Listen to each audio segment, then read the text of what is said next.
35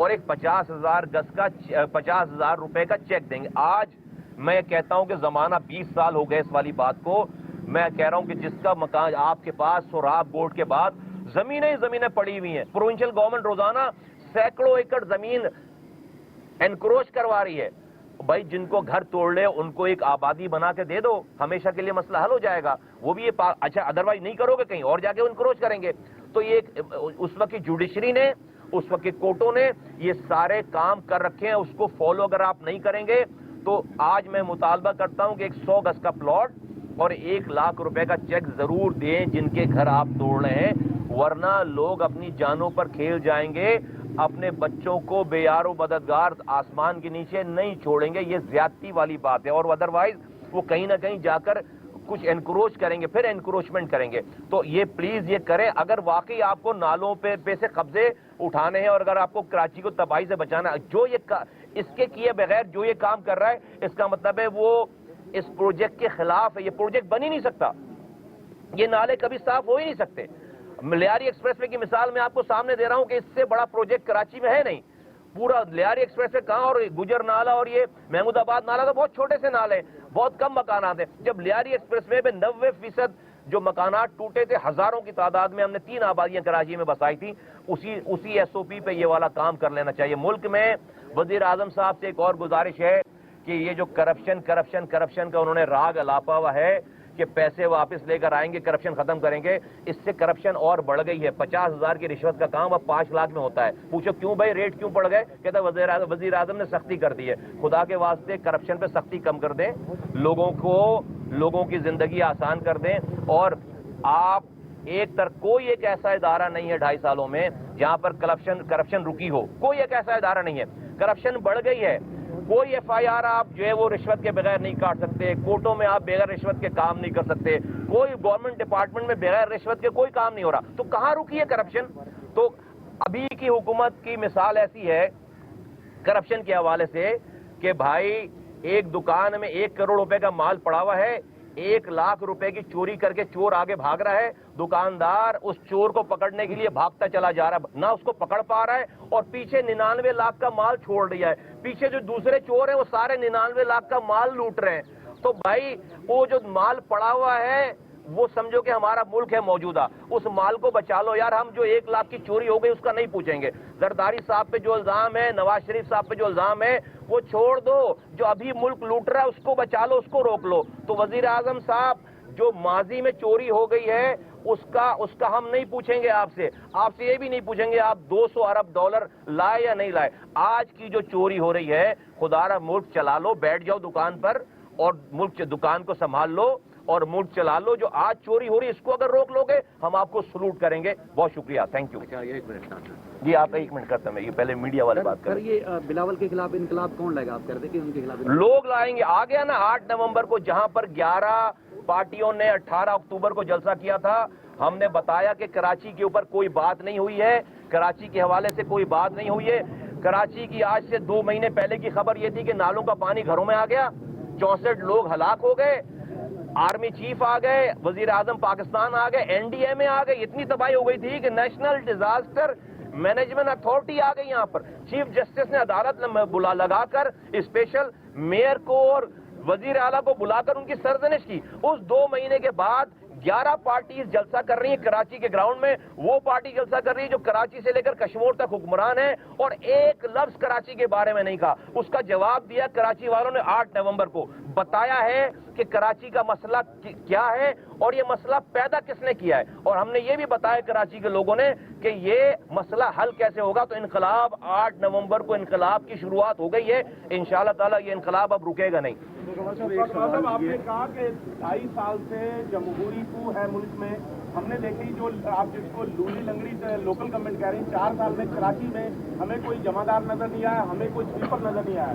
لیکن یہ 3-4 مہینے سے اب شہر میں اکا دکا جگہ پہ صفائی بھی ہو رہی ہے, سویپر بھی نظر آ رہے ہیں. تو پھر یہ لولی لنگڑی لوکل گورنمنٹ سے تو یہ بہتر ہے. نہیں, ایکسیڈنٹ جب ہو جاتے ہیں, اگر کہیں ایکسیڈنٹ ہو تو آپ گاڑی چلانا نہیں چھوڑ دیتے, آپ جو اپنی ڈرائیونگ کو ٹھیک کرتے ہیں. ایکسیڈنٹ ہو جائے تو گاڑی چلانا نہیں چھوڑتے شہر میں.